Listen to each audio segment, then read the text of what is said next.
अस्सलाम वालेकुम। हमारा नेक्स्ट टॉपिक एटमॉस्फेयर वाले चैप्टर का पॉल्यूटेंट्स आता है। ठीक है, पॉल्यूटेंट्स से आप सब तो वैसे भी वाकिफ़ होंगे, बहुत सुना हुआ होगा आपने। पॉल्यूटेंट वही जो हमारे एनवायरनमेंट को नुकसान पहुंचाता है। हमारे एयर में पॉल्यूटेंट्स फैल जाते हैं जो ज़्यादातर इंडस्ट्रीज़ के धुएं वगैरह से या गाड़ियों के एग्जॉस्ट से जो स्मोक निकलता है, वो सारे पॉल्यूटेंट्स जो पोल्यूशन फैलाते हैं, जो फैक्टर्स पोल्यूशन फैलाते हैं, वो पॉल्यूटेंट्स कहलाते हैं सिंपली।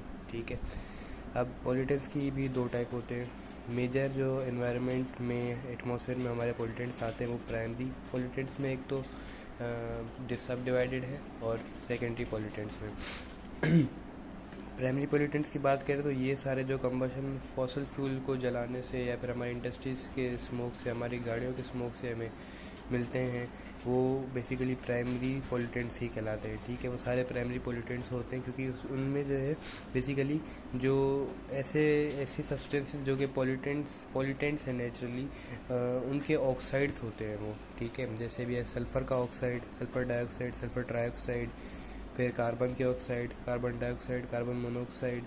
और वैसे तो आप बोलोगे कि कार्बन डाइऑक्साइड हमारे एनवायरनमेंट के लिए इम्पॉर्टेंट है, और ये फिर हम पॉल्यूटेंट्स में क्यों गिनते हैं ये भी मैं आपको आगे बताता हूँ। ठीक है, इसके बाद आ जाते हैं नाइट्रोजन के ऑक्साइड। नाइट्रोजन के ऑक्साइड में बेसिकली मेनली हम जो है सिर्फ नाइट्रोजन मोनोऑक्साइड को ही गिनते हैं। ठीक, हाइड्रोकार्बन यानी जो सारे ऑर्गेनिक कंपाउंड्स में और हाइड्रोकार्बन आ जाते हैं ना, CH4 मीथेन गैस होती है बेसिकली, ये भी पॉल्यूटेंट्स में ही आती है। ठीक है, और कंपाउंड्स ऑफ फ्लोरीन से बने हुए कंपाउंड, ठीक है, और अमोनिया NH3, ये सारे जो हैं ये प्राइमरी पॉल्यूटेंट्स हैं सारे। आप समझ लें कि ऑक्साइड्स जितने भी टॉक्सिक कंपाउंड्स के ऑक्साइड्स जो हैं वो प्राइमरी पॉल्यूटेंट्स में आते हैं, और वो सारे इंडस्ट्रीज़ के धुएं से, गाड़ियों के धुएं से, फॉसिल फ्यूल के कंबशन से, उनको जलाने से जो हमें टॉक्सिक कंपाउंड के ऑक्साइड मिलते हैं, वो सारे जो है प्राइमरी पॉल्यूटेंट्स में आते हैं। सेकेंडरी पॉल्यूटेंट्स क्या होते हैं? सेकेंडरी पॉल्यूटेंट्स जो हैं फर्दर ड्रिवन आउट किए जाते हैं प्राइमरी पॉल्यूटेंट्स से। ठीक है, मतलब प्राइमरी पॉल्यूटेंट्स और नेचुरली तौर पे आगे रिएक्ट करें, या फिर नेचुरली नहीं तो हम अगर उसको आर्टिफिशियली तौर पे अगर हम उसको आगे रिएक्ट करवाएं किसी कंपाउंड से, और वो आगे फर्दर और ज़्यादा मोर टॉक्सिक हो जाए, तो वो सेकेंडरी पॉल्यूटेंट कहलाता है। बेसिकली इनमें जो है एसिड्स आ जाते हैं सारे। जैसे भी ऊपर ऑक्साइड, सल्फ़र का ऑक्साइड था, तो सेकेंडरी में सल्फ़र का एसिड आ जाएगा, सल्फ्यूरिक एसिड हो गया। ठीक, उसके बाद कार्बन का हमारे पास जो है वो ऊपर ऑक्साइड था, नीचे कार्बन का हमारे पास एसिड है, कार्बोनिक एसिड।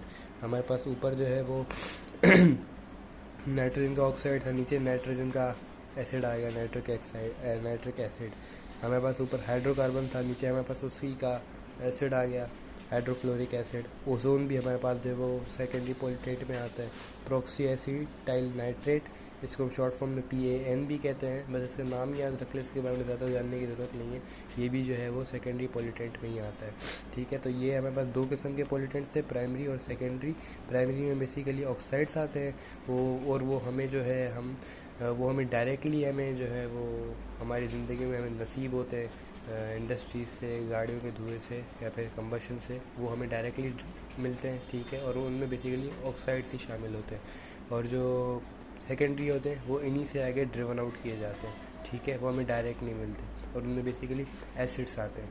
ये हमारे दो किस्म के पॉल्यूटेंट्स थे।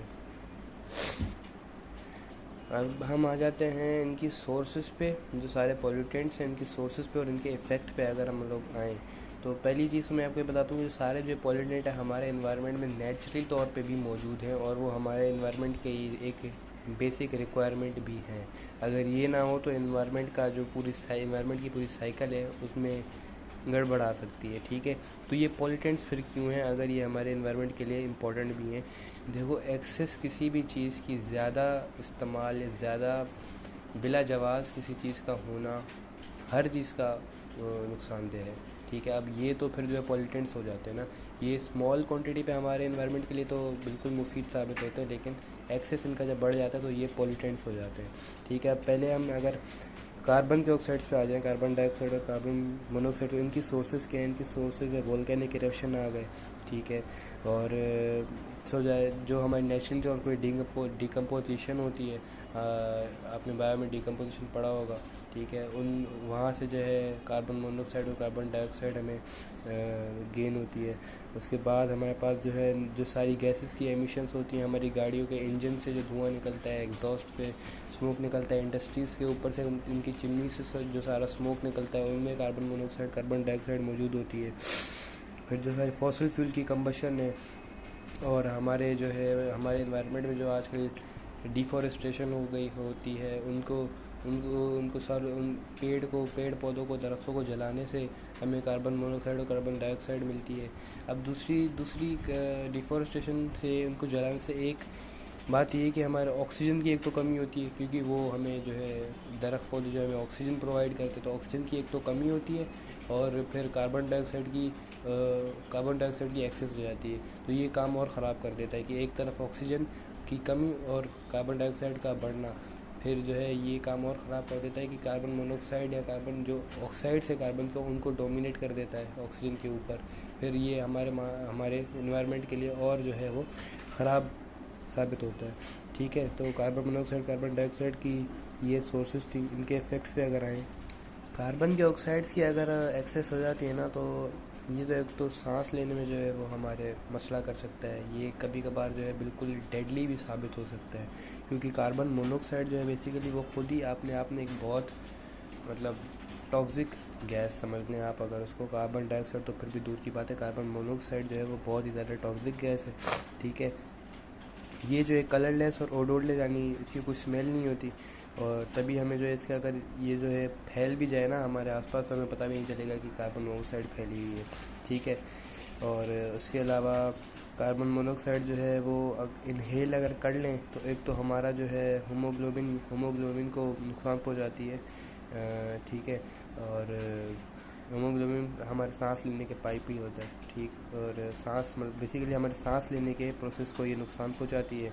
और ज़्यादा अगर ये कार्बन मोनोऑक्साइड की कंसनट्रेशन हो जाए तो ये सर में दर्द कर देती है, थकावट महसूस होने लगती है, और ये किसी मतलब एक सीवियर पॉइंट पर जाके डेडली भी साबित हो सकती है।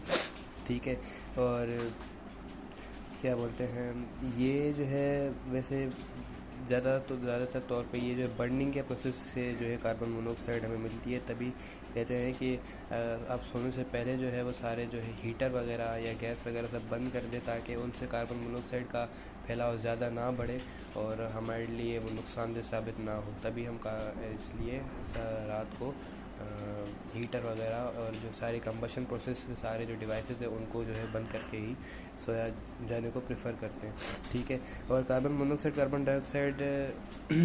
मोनोऑक्साइड जो है ये जो है हमारे जो गाड़ियों का एग्जॉस्ट होता है उनमें से भी निकलती है। ठीक है, तो हम प्रेफर करते हैं कि हमारी गाड़ियों के एग्जॉस्ट में कन्वर्टर लगाया जा सके, ताकि कार्बन मोनोऑक्साइड को वो कन्वर्टर कार्बन डाइऑक्साइड में कन्वर्ट कर दे, ताकि वो हमारे एयर में जाने से पहले जो है कार्बन डाइऑक्साइड में कन्वर्ट हो जाए, और कार्बन डाइऑक्साइड जो है वो लेस टॉक्सिक है कार्बन मोनोऑक्साइड से, तो हमारे एनवायरनमेंट को कम से कम नुकसान पहुँचे। वो कार्बन मोनोऑक्साइड को कार्बन डाइऑक्साइड में कन्वर्ट करती है, जो कार्बन डाइऑक्साइड कार्बन मोनोऑक्साइड से कम टॉक्सिक है, और हमारे नाइट्रोजन ऑक्साइड को नाइट्रोजन में कन्वर्ट करती है। नाइट्रोजन के ऑक्साइड नाइट्रोजन से ज़्यादा जो है वो ख़तरनाक है, तो उनको नाइट्रोजन गैस में कन्वर्ट करना उनको ज़्यादा हमारे एनवायरनमेंट को नुकसान नहीं पहुँचाएगा। ठीक है, तभी हम जो है कहते हैं कि हमारे एग्जॉस्ट में कन्वर्टर होना लाजमी है, ताकि हमारे एनवायरनमेंट को भी जो है वो हमारे जो हमारे एग्जॉस्ट हैं, हमारे गाड़ी के स्मोक है, उससे ज़्यादा नुकसान ना पहुँचे, ताकि जो सारी टॉक्सिक गैसेस है उनको लेस टॉक्सिक गैसेस में कन्वर्ट किया जा सके। ठीक है, ये कार्बन के सोर्सेज और कार्बन के इफ़ेक्ट्स, कार्बन ऑक्साइड के सोर्सेज कार्बन ऑक्साइड के इफ़ेक्ट्स से और पॉल्यूटेंट से दो किस्म के।